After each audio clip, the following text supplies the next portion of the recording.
as I was digging into this yesterday, it seems that there's a couple of different problems here because, you talk to these big labs like Quest and stuff, as you know, in some of these places, testing actually went down. The number of tests they were performing went down over a few days.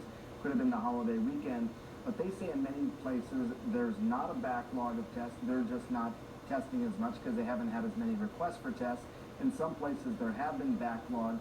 I think what is interesting is that even in places where you have additional extra capacity, they're still not doing enough tests, which really gives the idea that maybe our criteria for who we're testing is still too stringent.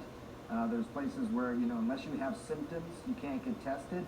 That's not surveillance. We're not in surveillance mode like we should be. I think that's part of the issue. I think if you were to ask, I'm not suggesting everyone in the country by any means needs to get tested. You can do a sample size that's large enough without testing everybody.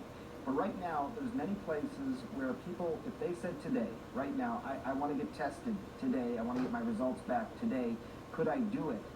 The answer to that question for everybody has to be yes. Good morning. And right now, it's still no in many places. So it's a question of the number of tests, and I wrote down, I think, some 3.3 million tests have now been done in the United States.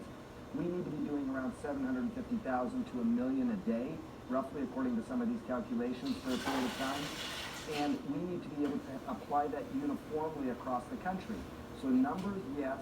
Widespread uniform application of that availability as well. I think that there's two issues there, Allison. That's just twice as...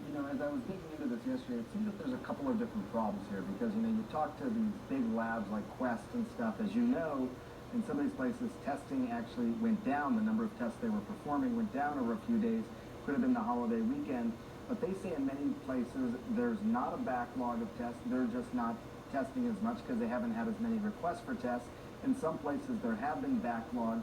I think what is interesting is that even in places where you have additional extra capacity, they're still not doing enough tests, which really gives the idea that maybe our criteria for who we're testing is still too stringent.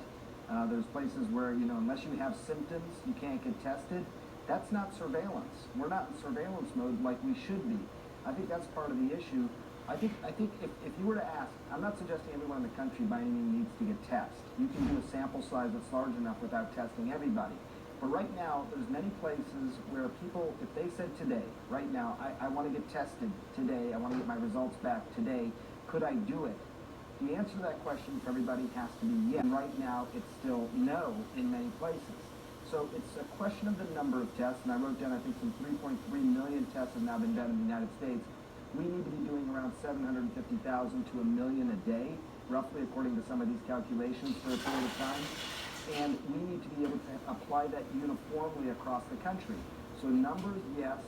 Widespread uniform application of that availability as well. I think that there's two issues there, Allison. That's just twice as...